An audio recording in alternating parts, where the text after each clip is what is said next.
Welcome back to Yoga Insider Podcast. I'm your host, Alex Waycott. I am so glad that you're tuning in to Yoga Insider today. And I'm so glad that Yoga Insider is finding its people. Almost every day, I see that new listeners are tuning in from so many cool locations all around the world. And I just love that the podcast is reaching your ears. If you're new here, I've been teaching yoga for the past 14 years in a really wide range of settings. And today I run a fully independent yoga business that doesn't rely on studio classes. I teach pre-registered yoga classes for my community. I offer continuing education for my peers. And occasionally I train aspiring yoga teachers at the 200-hour level. Over the years, I've learned a lot about teaching with clarity and with depth and creating a career that's actually sustainable. And part of my mission as a yoga teacher is to have real, honest conversations with other yoga teachers around the world about what it's actually like to work in the modern yoga industry. And that is what Yoga Insider is here for. So grab yourself a cup of coffee or a cup of tea and join me for today's episode. Now, I feel like I am finally coming up for air, if you will, after what has felt like such a busy 2 months behind the scenes. There's been some significant changes in my yoga business, and those changes have come along with a lot of extra just like practical tasks and admin and work and meetings that have needed tending to and things that have to be done behind the scenes. And then on top of that, I feel like with all of the changes that have been happening lately, that I've also been processing these changes internally. And I've been trying to give my mind and my body a chance to catch up with like each other and with my outer reality. And I feel like that's finally starting to happen. It kind of felt like the energy shifted this past weekend. And I'm like, okay, everything's going to work out. And I can see the path ahead and I can like breathe again. So like that's just been what's going on for me lately. And about 2 episodes ago, I talked about how I am transitioning my pre-registered yoga classes into a larger space. And that's been one of the really big changes lately. And if you want to go back and listen to that episode, it's called A New Chapter for Pre-Registered Classes. And I really get into more of the story behind that change and what I've been learning from it. It's definitely worth going back and listening to that one. But just to give you a quick little recap, I've been hosting pre-registered classes independently in my community in a really wonderful multidisciplinary clinic for about the past 5 years. So I've been renting a studio space from a clinic and I run all my classes independently out of that space. And what's happened over the years is that the community has grown to the point where we've needed to transition into a larger room. And talk about a wonderful problem to have, that there are so many people who want to practice yoga that we've got to go to a bigger space. And a lot of the busyness that I have been experiencing for the past 2 months has been related to finding a new space to move my classes to. That's a really, really big job to take on. And then there are so many other tasks that come along with that, like just communicating the change to people and communicating with the new space and updating websites and addresses and newsletters and like all of these little things that are actually really time consuming. Those have come along with that change for me. And I think that as yoga teachers, we all have periods in our work where everything is steady and consistent and comfortable and we know our routine and it's just nice and nothing crazy is happening. And then there's other times where it feels like everything is changing all at once. And the past couple of months have definitely felt like I'm living kind of like in flux or in a little bit of a transition. But I know, knock on wood, I don't want to jinx myself, but I know that things are going to settle soon, and I am going to find like my rhythm again, and I'm going to find my new rhythm, whatever that looks like, alongside my community as we transition into our new space. And so over the weekend, I went and I moved out of my previous studio space, and I went there and I packed up all of my yoga props and my cleaning supplies, and, I locked up the door for the last time and handed back the key and, shared some little parting gifts with the owner and the management. And it was really lovely, like nothing but gratitude and good feelings for that space. But, as moves do, like they also come along with lots of stuff. And I currently have like a yoga studio's worth of props sitting in the middle of my living room. And I've spent the weekend washing bolster covers and chip blocks and, sorting through all of the props and figuring out what's coming with me to the new space and what I'm going to kind of put into storage in my home to like keep on hand for workshops. And even that kind of makes it feel like you're living in a transition when you're like in between spaces and your house is full of yoga props. And yeah, it's going to settle soon. But yeah, so I moved out of the old space, and it was such a special space. Definitely a place that was such an important part of my routine and, the weekly routine for my students. And I think when you spend enough hours in a space, and for us, it's literally like we've put in thousands of hours of practice and thousands of hours of teaching for myself in that space. It kind of feels like yours, like when you put that much time and energy into it. So yeah, as I'm preparing to now host classes in the new space that I've chosen for my community, which is at our local museum, I am reflecting on how this move has been a chance for me to rewrite some stories that I've been kind of holding on to and carrying with me from the past.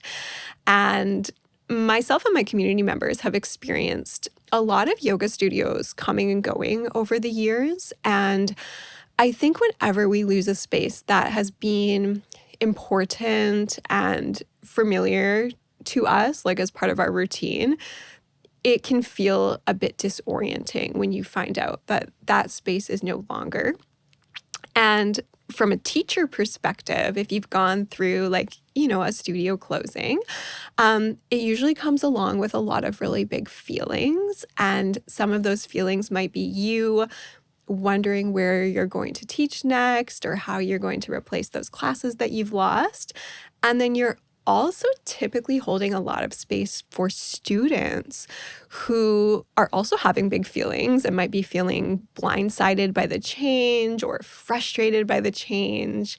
And as teachers, I feel like we usually have more of a sense of if a studio is maybe closing, we can kind of sense that. We're like, okay, yeah, that doesn't surprise me.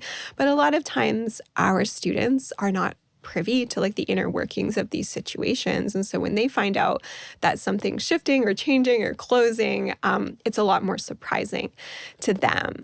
And I feel like I've experienced that whole situation multiple times over the years.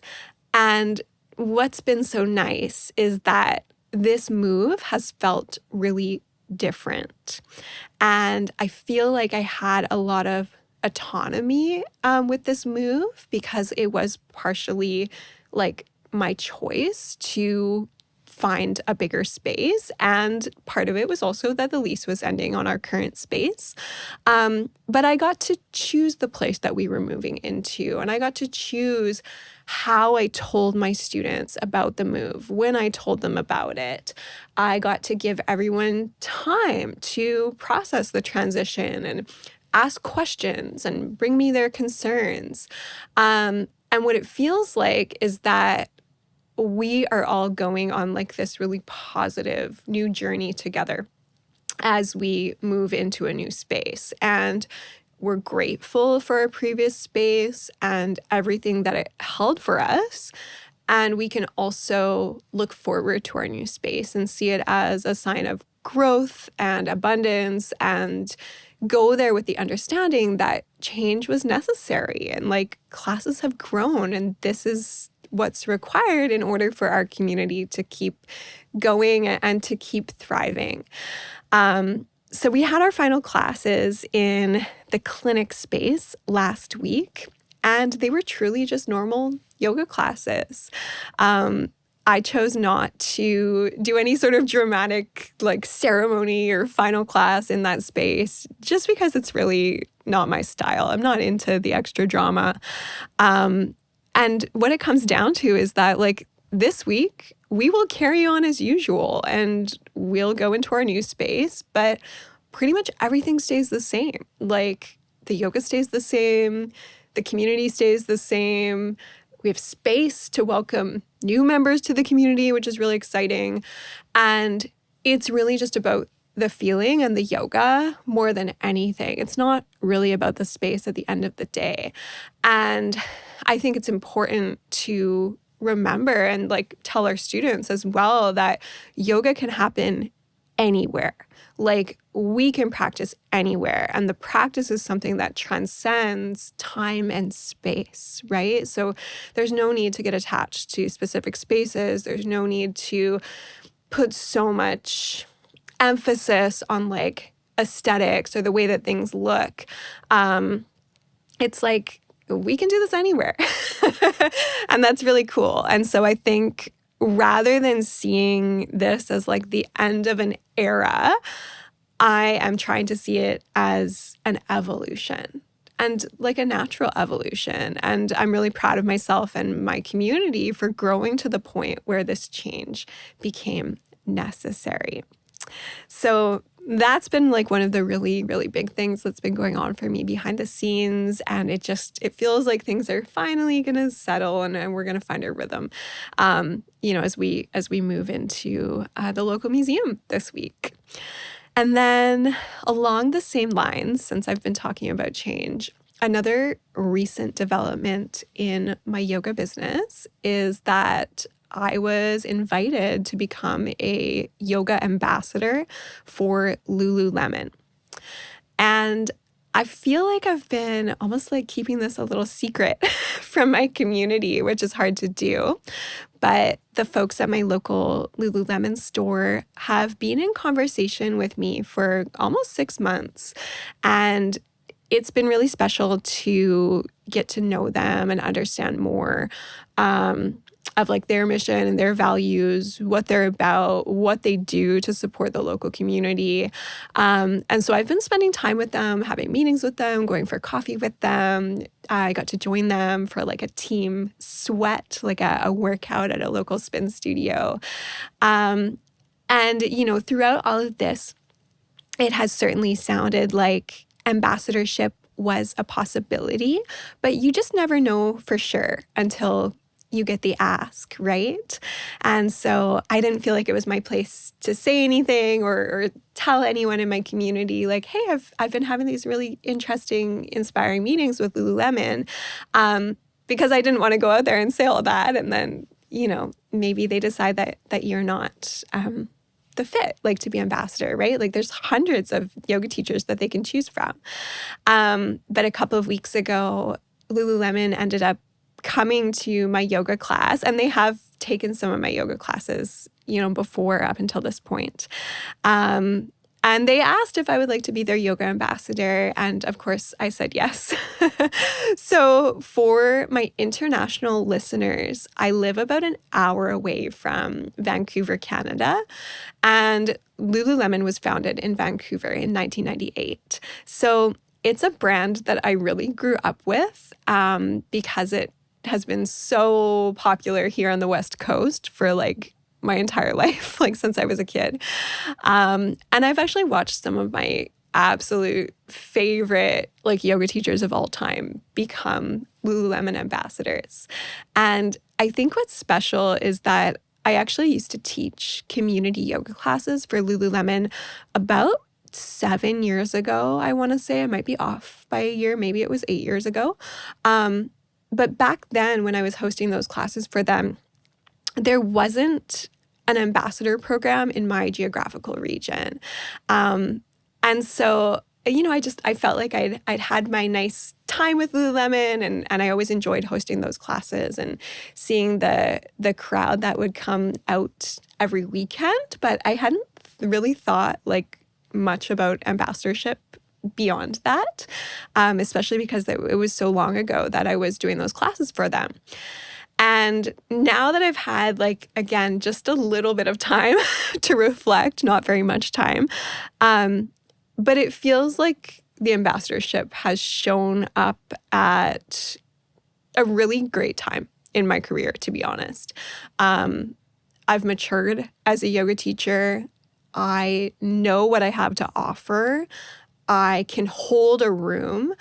And I think that if this ambassadorship had come through, like, back in the day, like 7 or 8 years ago when I was hosting community classes for them, I might have struggled a little bit to hold this level of visibility. And that's definitely not the case anymore. And it actually just feels like a super, super fun opportunity and a really great chance to give back to my community and give back to my students and back to my peers, and just knowing that I'm going to have access to resources that are going to support other people and support like access to yoga in my region is really, really cool. And I've never partnered with a brand before, but as an independent yoga teacher where like I'm not affiliated with any brands, I'm not even affiliated with any yoga studios, it is really, really valuable to have those resources and have that backing that supports the work that I do and that will hopefully support the broader community. And that's really my goal with this, and I'm really grateful for the opportunity. It's just cool that the public recognition is showing up at this point where I am further into my teaching career, and I've done so much work and I've really come into my own, and now I get to have fun with it and like just be me. And the other night, a yoga teacher friend, and I am talking about you, my yoga teacher friend, she like so kindly reminded me after class that I don't have to change or be anyone different for this ambassadorship, that like I'm being celebrated for me being me and for what I've done in the community, and I just get to show up as my authentic self. And that's really, really exciting. It feels aligned. So those are two really big changes that I've been moving through lately. And I thought that, here on the podcast, since you've been getting to know me over the past few months, that it would be fun to share those with you. I know that this is just a chatty episode and not necessarily an educational episode, but I like having a mix of both. And with those changes, I'm really just trying to give myself grace and remind myself that even though there's such positive changes, that like at the end of the day, change is still change. And it does take time to integrate these things into our bodies, and like it takes time for these things to land. And if you too are moving through a transition in your life or in your yoga teaching, just be gentle with yourself. Like, give yourself space. I am doing my best to take my own advice right now. So I'll leave you with that little update for this week. Thank you so much for being here. Thank you so much for listening to Yoga Insider. I will see you next time.